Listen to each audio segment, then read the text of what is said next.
Hey guys, this is part two of the series that I started about George Floyd and his murder.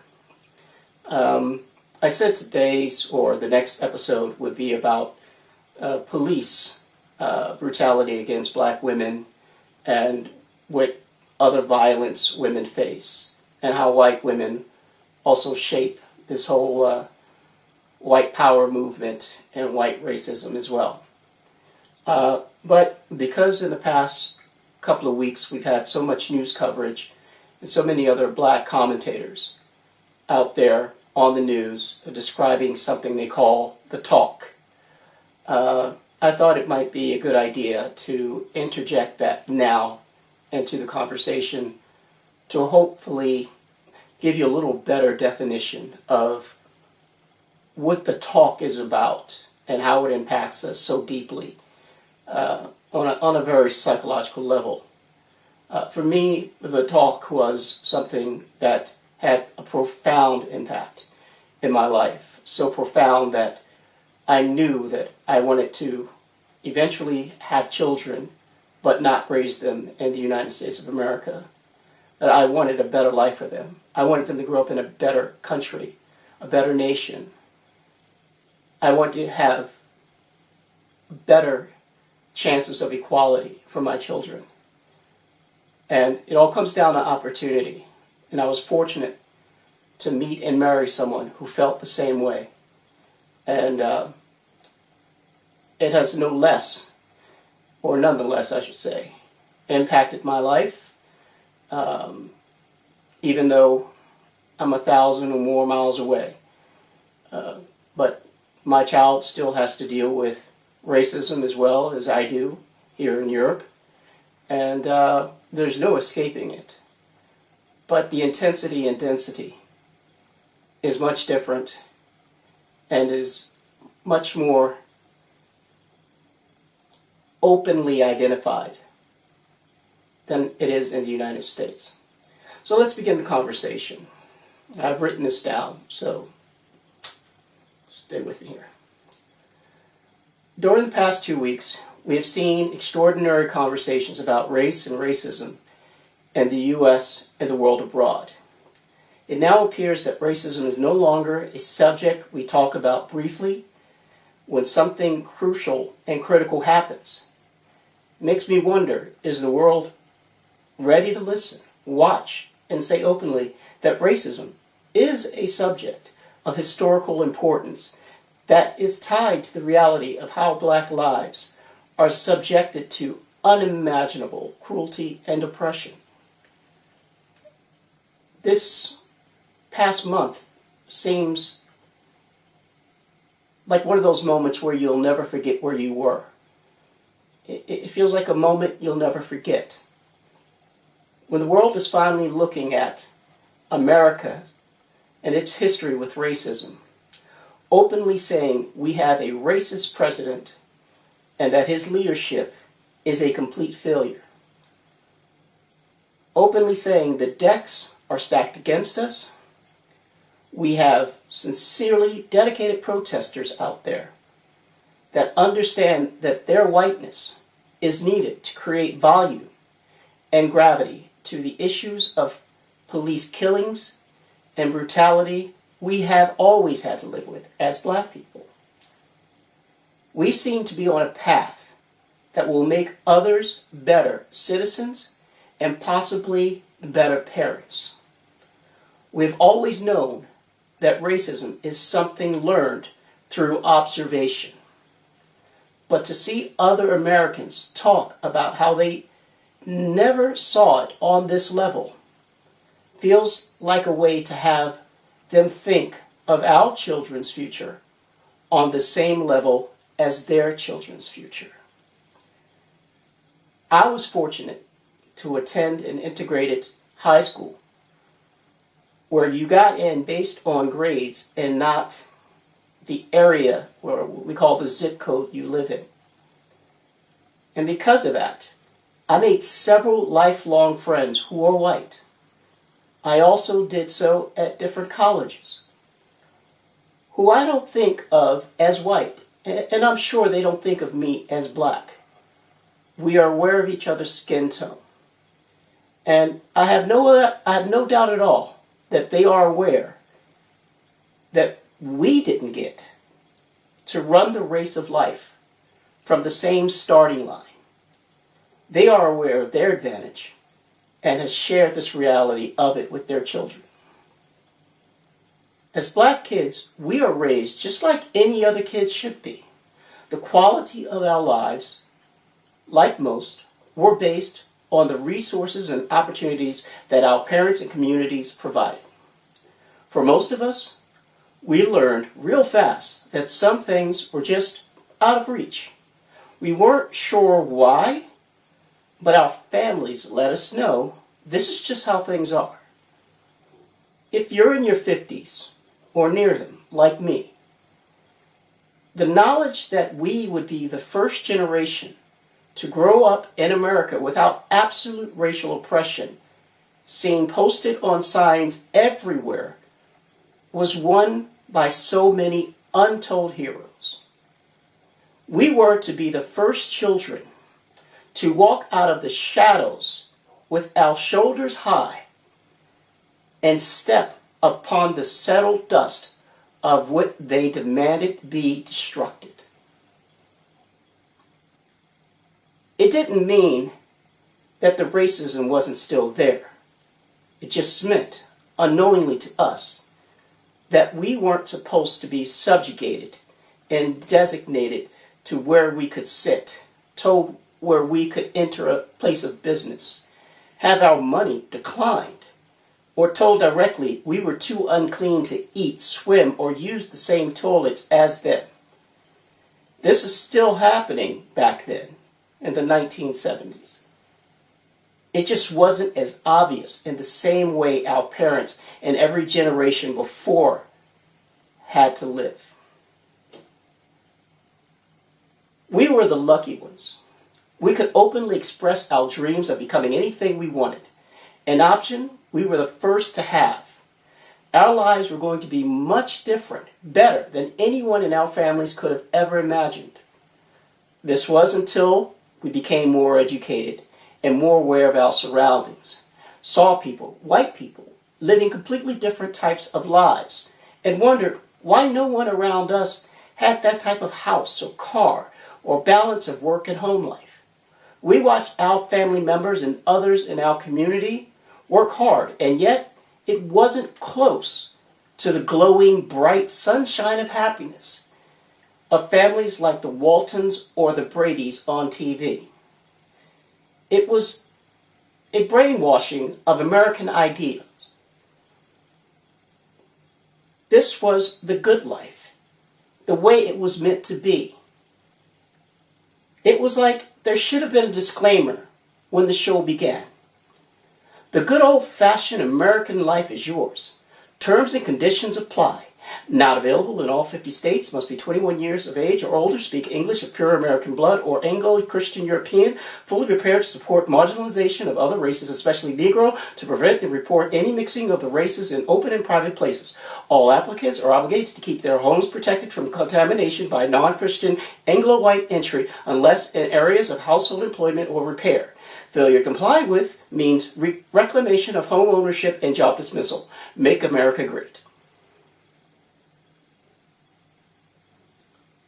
We all at some point knew internally that something was different about how white and black Americans lived, vastly different. Then came the official talk. Yeah, that talk that only blacks get. That talk that will save your life, change your life, and force you to construct different identities. And no matter how ridiculous the ideas seem to you, you knew that for the rest of your life, if you had any plans to become anything, you could not show who you really are unless it was in the company of those you loved, trusted the most, or behind closed doors that you controlled. The talk was about every fucking thing that might happen to you from the moment you locked your door behind you in the moment until the moment you returned home and locked it again. Makes me wonder why in sitcoms you never see white people lock doors. There are a very few rare people out there who get to see the true us. It's hard to share who we truly are, because in the workplace it can be dangerous. But there are some that gain our trust and accept us for who we are and understand the rules are different in different areas. Now, the talk wasn't just about the police, the workplace, medical and professional services, shopping, driving, eating, publicly, etc., etc. We have internalized so much shit we have to put up with that we sometimes do damage to ourselves. We have been doing so for centuries, and perhaps now we can stop and take a breath for a brief moment. As our generation, my generation, progressed through life, we were the ones who were welcomed in. We do this every day when we leave the house. We think of how we will be welcomed in. We often could not recognize our success until we took a moment and looked around and noticed there were only one, or just one of a very small number, of black persons in the workplace, meeting room, steer group, on an airplane, in reserved seating, a house, or an apartment, or similar situation. Every day before we left the house, we had to wonder about how would we be received. And every door we walked through. How often did you have to imagine being told that being 3 times as smart, as clever, as knowledgeable, and hardworking would only account for being close to good enough because your skin color eliminated nearly all of your qualifications immediately? And there wasn't shit you could do about it. You weren't going to be paid the same. You would work longer, harder, and with gratitude. You were literally overqualified for most of the jobs you could get, but told that you barely had knowledge to get the job done.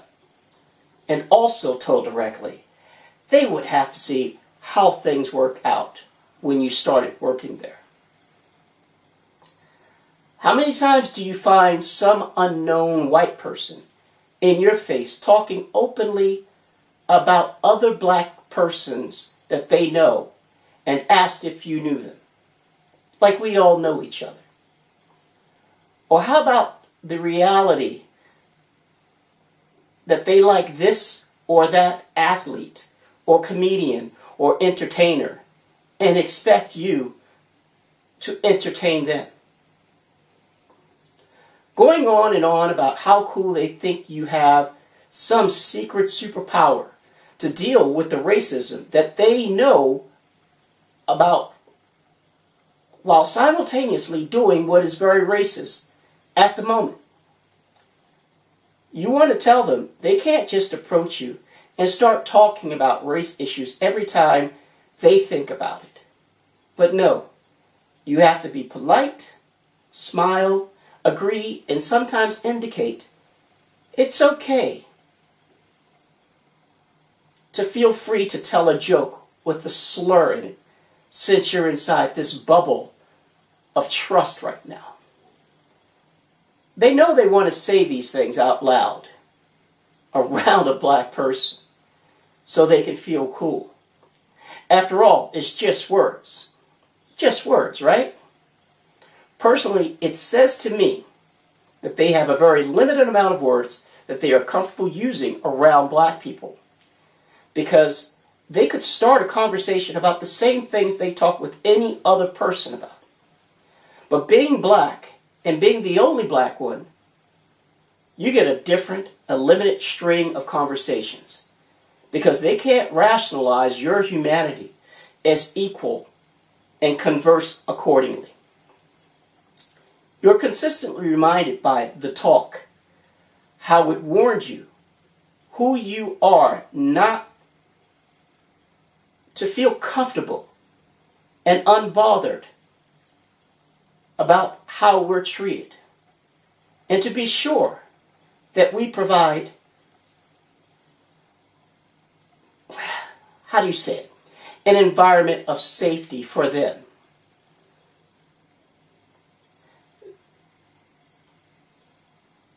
As these protests continue, are you feeling ready to get out there again? Knowing that you have to take the risk of getting sick from COVID-19 and deal with police? Do you feel like this is no more about Black Lives Matter as much as it is about Black lives being targeted because they're still killing us while we're still protesting? And it's not just the police. It's also the mob-like mentality of Trump supporters who are certainly gun-carrying racists that can beat you, spit on you, and shoot you right in front of the police and just go about their day because the police aren't there to protect you from them, but them from you, the unarmed victim, and waiting. What started all this hatred for us? So many wrongs have been done to us that we are beyond reparations. We simply ask for our humanity to be recognized, for the simple right to begin living without fear of our lives will be taken because of the color of our skins means we are a different type of human.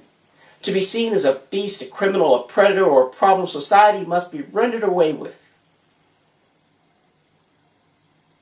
So in your head, where are you now? More importantly, how close do you feel like yourself? Do you feel? Do you feel that you need to share why the talk has to be told in the open so we can transform these past protests into teachable moments?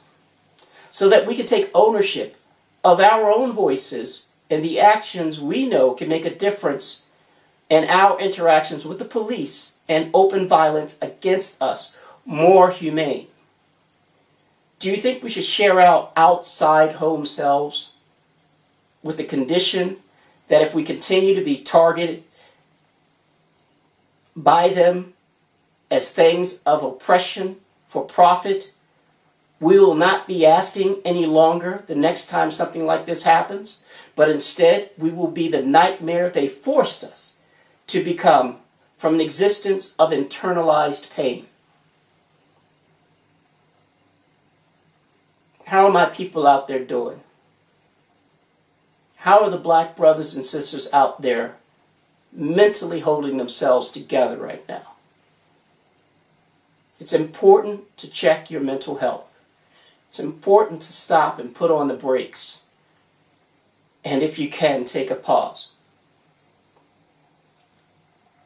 Because right now, I'm sure your mind is overloaded with seeing how easily the cops keep handling white people that are out there killing people without killing them.